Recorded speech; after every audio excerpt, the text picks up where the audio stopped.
Assalamualaikum warahmatullahi wabarakatuh. Perkenalkan, saya Rian Iqbal Salam Eskom Mkom, dosen pada program studi D3 Teknik Komputer, jurusan Teknologi Informasi, Politeknik Negeri Padang. Pada kesempatan ini, saya akan menyampaikan dokumentasi proses pembelajaran sebagai bagian dari pernyataan diri dosen dalam unjuk kerja Tridharma Perguruan Tinggi PDD UKT-PT pada sertifikasi dosen tahun 2026. Saya melaksanakan tugas Tridharma Perguruan Tinggi di program studi D3 Teknik Komputer PSDKU Solo Selatan Politeknik Negeri Padang. Sebagai bagian dari program studi di luar kampus utama, PSDKU Solo Selatan memiliki karakteristik tersendiri dalam penyelenggaraan pendidikan tinggi. Dengan lokasi yang berjarak kurang lebih 180 km dari kampus utama, proses pembelajaran di PSDKU membutuhkan komitmen, inovasi, dan adaptasi agar mahasiswa tetap memperoleh pengalaman belajar yang berkualitas serta sesuai dengan kebutuhan dunia industri teknologi informasi. Pada video pembelajaran ini, saya akan menyampaikan salah satu materi pada mata kuliah web dasar dengan kode mata kuliah COM 3202 yang merupakan mata kuliah praktik pada semester 2 program studi D3 Teknik Komputer dengan bobot 1 SKS. Mata kuliah web dasar merupakan mata kuliah fundamental yang memberikan pemahaman dan keterampilan dasar kepada mahasiswa dalam membangun sebuah website. Materi pembelajaran pada mata kuliah ini meliputi teknologi pengembangan web menggunakan Hypertext Markup Language atau HTML, Cascading Style Sheet atau CSS, serta JavaScript sebagai dasar pengembangan aplikasi berbasis web. Pada pembelajaran ini, saya akan membahas materi implementasi HTML form yang merupakan materi pada pertemuan ke-7 dalam rencana pembelajaran semester mata kuliah web dasar. Pada materi ini, mahasiswa diarahkan untuk memahami konsep form pada HTML sebagai salah satu mekanisme untuk menerima masukan atau input dari pengguna website. Adapun capaian pembelajaran pada pertemuan ini adalah mahasiswa mampu mengimplementasikan fitur form pada HTML melalui penggunaan berbagai elemen seperti tag form, tag input, tag select, tag option, tag text area, dan tag field set untuk membangun halaman input data sederhana. Dalam proses pembelajaran, saya menerapkan pendekatan pembelajaran vokasi yang mengintegrasikan pemahaman konsep dengan praktik langsung. Kegiatan pembelajaran dilakukan melalui penyampaian materi, diskusi, demonstrasi pembuatan kode program, serta praktik implementasi oleh mahasiswa. Metode ini disesuaikan dengan karakteristik pembelajaran vokasi yang menekankan kemampuan mahasiswa dalam menerapkan pengetahuan menjadi suatu keterampilan yang dapat digunakan dalam menyelesaikan permasalahan nyata. Sebelum masuk ke materi HTML form, mahasiswa telah mempelajari konsep dasar website, struktur HTML, penggunaan teks dan warna, serta berbagai elemen HTML lainnya.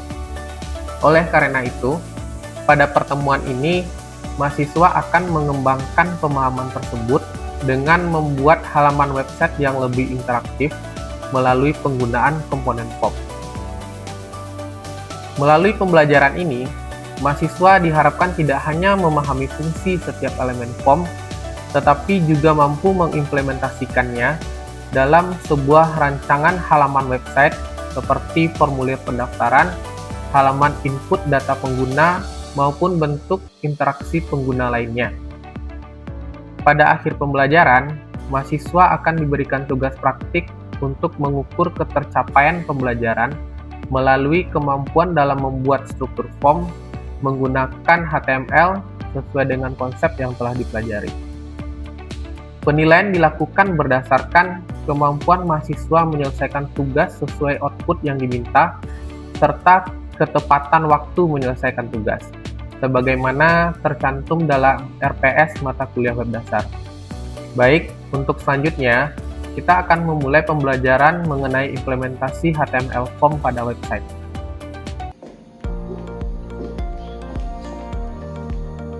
Assalamualaikum warahmatullahi wabarakatuh.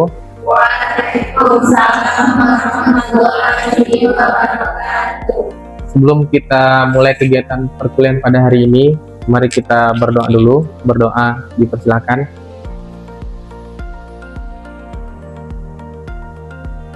Berdoa selesai. Nah, sebelum Bapak mulai, Bapak absensi dulu ya.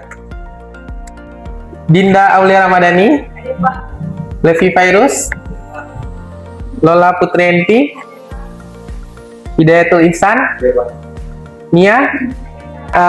Nggak terasa kita udah masuk ke pertemuan ke-7 di mata kuliah web dasar. Pada pertemuan ke-7 ini kita akan membahas implementasi HTML form pada website. Ada beberapa capaian pembelajaran pada mata kuliah ini. Ada 5 hal yang harus kalian bawa pulang. Yang pertama, kalian mampu menjelaskan fungsi dari HTML form. Terus ada yang menggunakan text area, mengelompokkan input dengan field set, terus yang terakhir membuat halaman input data sederhana. Paham untuk yang 5 ini? Semoga nanti bisa ya. Pada pertemuan sebelumnya, ada yang ingat nggak kita udah membahas apa aja? Ada Pak. Apa aja, San? Ada tabel, ada image, ada heading, BR, sama style. Nah, sekarang kita akan masuk ke form. Ada yang punya media sosial? Nah, apa aja? Apa aja, Dara? San? Instagram, Pak. Sebelum punya akun medsos, itu kalian ngapain? Registrasi. Nah, pernah lihat tampilan ini? Nah, ini tampilan dari form untuk bikin akun Instagram. Nah, sebelum itu, kita masuk penjelasannya sedikit. Apa itu HTML form? Jadi HTML form, dia bagian dari halaman website yang digunakan untuk menerima masukan dari pengguna. Seperti yang di halaman kalian bikin akun Instagram tadi. Jadi kalian input nanti. Formnya apa aja? Ada input, ada text area. Pokoknya semua komponennya nanti yang kita butuhkan kita tuliskan di antara form pembuka dan penutup. Untuk di form pembuka itu ada namanya action. Action ini fungsinya untuk tujuan datanya itu dikirimnya kemana nanti. Tapi ini kita gunakan kalau udah pakai database. Sekarang kan kita belum pakai database, kita masih bikin formulirnya aja dulu. Terus ada method. Method itu bagaimana cara data itu dikirim nanti. Nah, ini tampilan formnya. Kalau kita perhatikan, itu ada beberapa teks yang digunakan untuk membuat sebuah form. Yang pertama, itu menggunakan input. Jadi, dia minta email. Jadi, di sini dia menggunakan tag input dengan tipe email. Baru satu tag. Nah, dan yang kedua itu dia menggunakan tag input juga, tapi tipenya password. Jadi udah berapa tipe yang kita pakai? Dua. Nah, yang ketiga ini juga menggunakan input, tapi tipenya checkbox kan. Nah, nanti bisa pilih bulannya, harinya, terus yang terakhir tahunnya. Jadi ada 3 checkbox di sana. Nah, ini yang keempat. Ini untuk inputkan nama. Tipenya apa? Tipenya teks. Nah, yang kelima itu untuk inputkan username. Apa tipenya? Teks juga. Hari ini kita akan praktekkan bagaimana cara bikin form menggunakan HTML. Nah, ini komponennya tadi. Sampai sini ada yang mau tanyakan nggak? Pak, saya mau bertanya, Pak. Silakan Faiza. Apa yang terjadi jika legend digunakan tanpa filset? Oke, terima kasih Faiza atas pertanyaannya. Jadi, apa yang terjadi nanti jika legend digunakan tanpa filset? Nah, sebenarnya kan legend itu berada di dalam tag filset. Jadi, kalau digunakan tanpa filset, dia tetap akan menampilkan teksnya, tapi letaknya bukan di dalam filsetnya lagi. Teksnya tetap muncul, tapi dia tidak menjadi pengelompokan dari filsetnya. Yang teks yang Faiza buat nanti di teks legendnya tetap muncul, tapi penanda dari pembagian filsetnya tidak ada, kosong dia nanti. Jadi sebaiknya legend ini digunakan di dalam teks filset, karena tujuannya itu sebagai judul dari bagian dari formnya nanti. Masih ingat kan ada form pembuka, ada form penutup. Fungsinya nanti dia sebagai wadah seluruh komponen inti, dia wadahnya. Paham maksud wadahnya enggak? Dia yang membungkusnya nanti kan. Terus ada input, dia menerima masukan dari pengguna. Terus ada select untuk membuat daftar pilihan. Ada option, optionnya ada misalnya kalau di PSD KU Selatan ada teknik komputer, ada akuntansi. Jadi kita gunakan option nanti. Sedangkan untuk teks area itu menerima teks beberapa baris. Jadi kalau nanti baris inputan kalian banyak, kita pakai teks area. Ada lagi yang mau bertanya? Kalau enggak, kita lanjut ke bikin codingnya dulu. Saya mau bertanya, Pak. Silakan, Dara. Tag legend digunakan bersamaan dengan tag apa ya, Pak? Oke, Dara, terima kasih pertanyaannya. Pertanyaannya bagus. Jadi tag legend itu digunakan bersamaan dengan tag apa aja.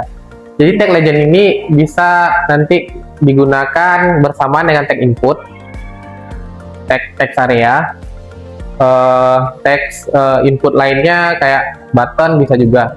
Jadi kalau kita urutkan strukturnya itu kan pembungkusnya tag form. Urutan yang kedua itu tag field set, di bawahnya baru tag legend. Jadi tag legend itu sebagai judul dari bagian formnya nanti. Nanti pas kita praktek itu kalian akan kelihatan nanti. Nanti kita jelaskan bagaimana tata letak dari tag legend ini. Nah, kita langsung praktek aja. Iya, Pak. Ya, oke. Nah, sekarang kita akan coba praktekkan dengan membuat form sederhana seperti yang ditampilkan pada slide. Text editornya bebas, mau menggunakan Sublime Text boleh, mau menggunakan Visual Studio Code juga boleh. Jangan lupa di screenshot ya untuk laporan praktikumnya. Jangan lupa formatnya.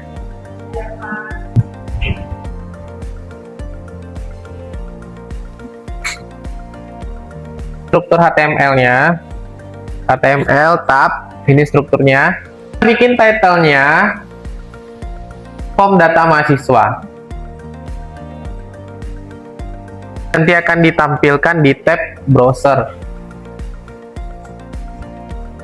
Sudah, kita buat tag form, enter. Ini form tag form pembuka, ini tag form penutup. Kita bikin field set.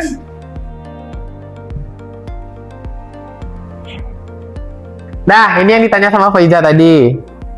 Kalau kita perhatikan urutannya, jadi di legendnya kita buat data mahasiswa.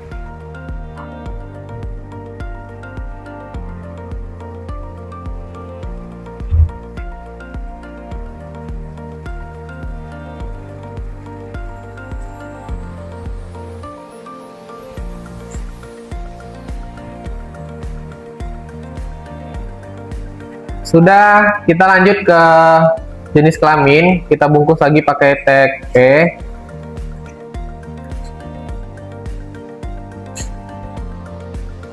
Jenis kelamin. Kita pakai input lagi, tag input.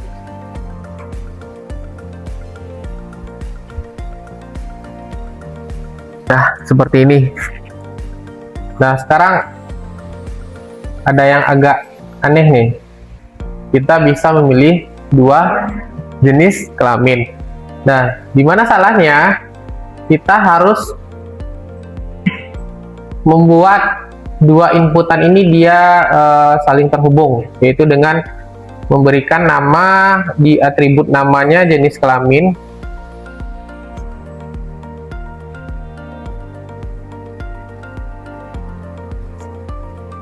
Namanya sama ya, jenis kelamin. Simpan, kita refresh. Nah, seharusnya dia bisa memilih salah satu dari jenis kelamin. Nah, ini udah benar nih, dia harus satu grup.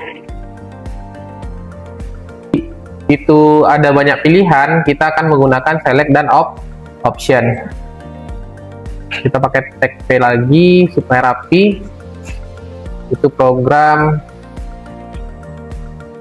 studi. Oke.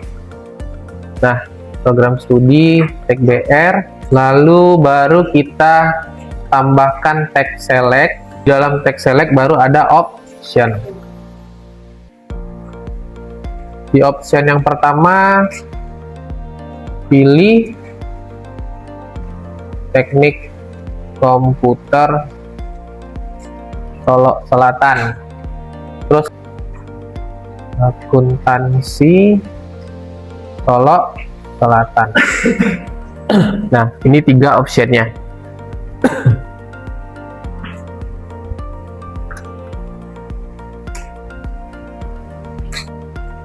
Bisa nang?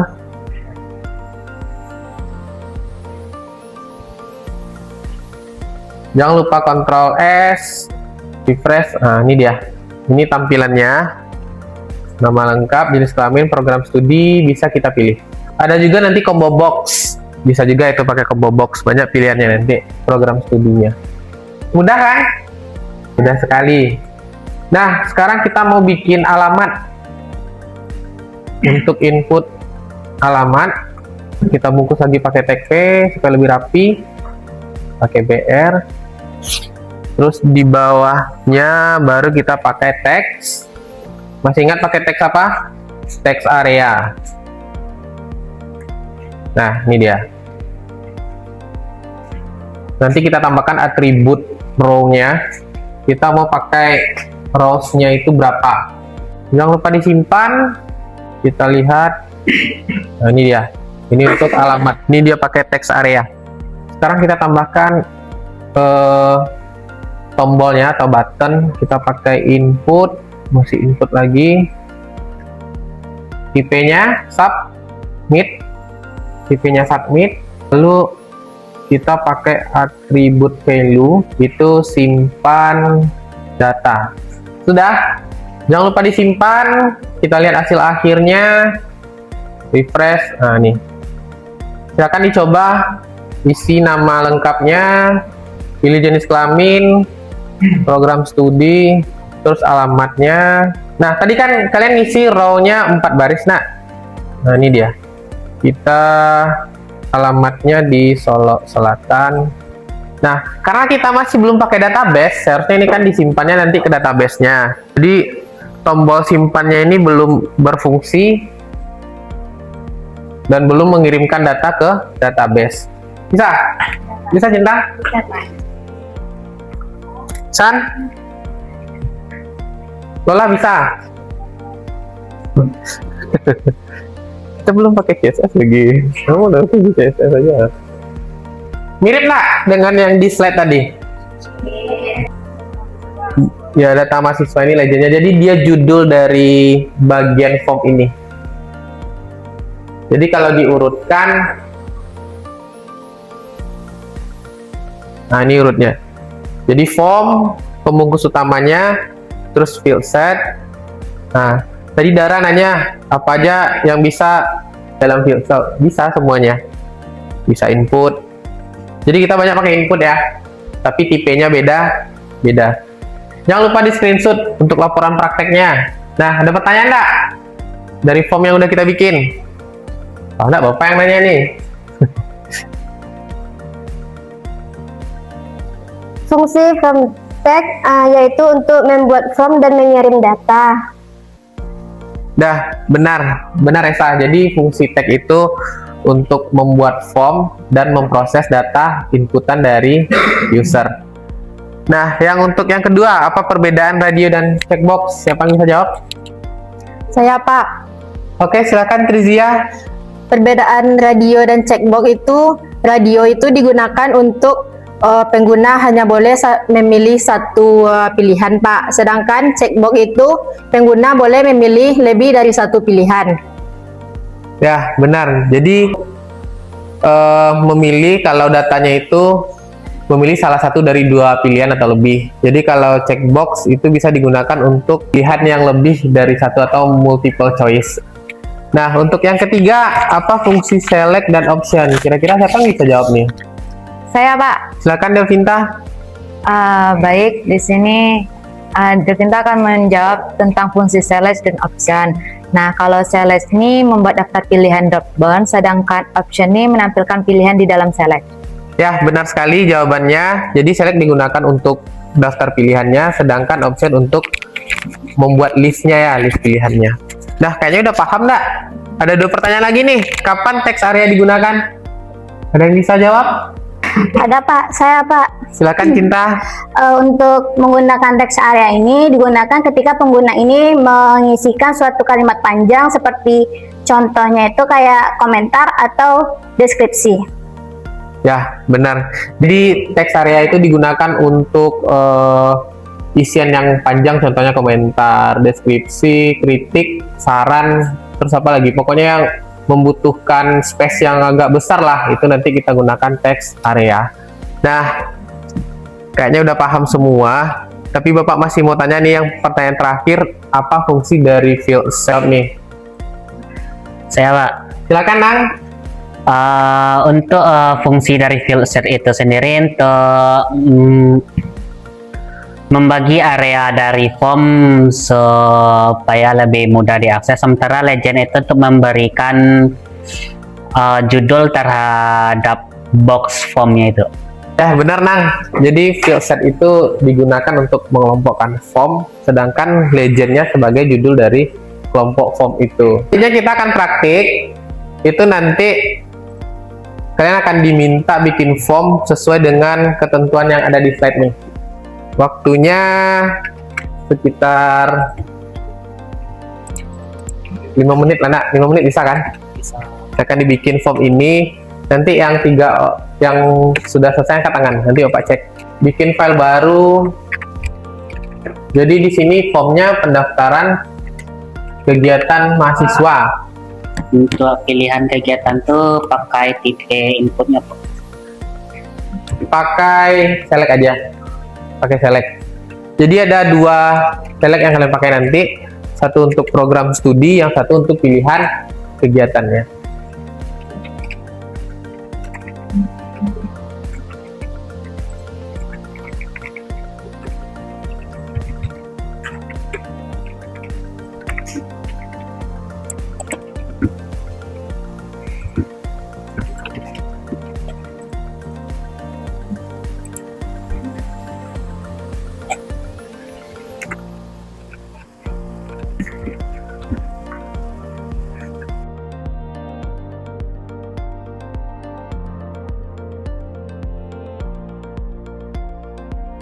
Nah, dari pembelajaran kita pada pertemuan ke-7 ini, ada beberapa kesimpulan yang dapat kita ambil. Yang pertama itu, HTML form digunakan untuk menerima masukan dari data pengguna. Terus yang kedua, komponen yang telah kita pelajari itu ada tag form, tag input, select, option, text area, field set, dan legend. Terus yang terakhir, dengan komponen yang sudah kita pelajari tadi, kita sudah berhasil membuat form data input sederhana, yaitu data input kegiatan mahasiswa PKM. Nah, nanti tinggal bikin laporannya, diupload ke Spadati. Nah, Bapak berharap kalian itu jangan mengharapkan prakteknya di labor aja. Jadi di rumah juga rajin-rajin berlatih, karena setelah ini kita akan masuk ke div di pertemuan ke-8. Di div itu nanti bagaimana kita bikin mengelompokkan codingannya itu. Jadi kita nanti akan gunakan div. Nggak terasa 2 minggu lagi kita akan masuk ke UTS. Jadi silakan manage waktunya dengan bagus, jangan banyak main ya. Usahakan UTS-nya nanti dengan tepat nilai maksimal. Nah, sekian pertemuan kita pada hari ini. Bapak akhiri dengan Assalamualaikum warahmatullahi wabarakatuh. Sampai ketemu minggu depan ya. Demikian proses pembelajaran pada pertemuan ke-7 mata kuliah web dasar dengan materi implementasi HTML Form. Melalui kegiatan pembelajaran dan praktik langsung, mahasiswa telah berlatih menggunakan berbagai elemen HTML Form untuk membangun halaman input data sederhana. Saya mengucapkan terima kasih kepada pimpinan Politeknik Negeri Padang, rekan sejawat, mahasiswa, serta seluruh pihak yang telah memberikan dukungan dalam pelaksanaan pembelajaran dan penyusunan PDD UKT-PT ini. Semoga hasil pembelajaran ini dapat menjadi dasar bagi mahasiswa dalam mengembangkan website yang lebih interaktif. Terima kasih. Assalamualaikum warahmatullahi wabarakatuh.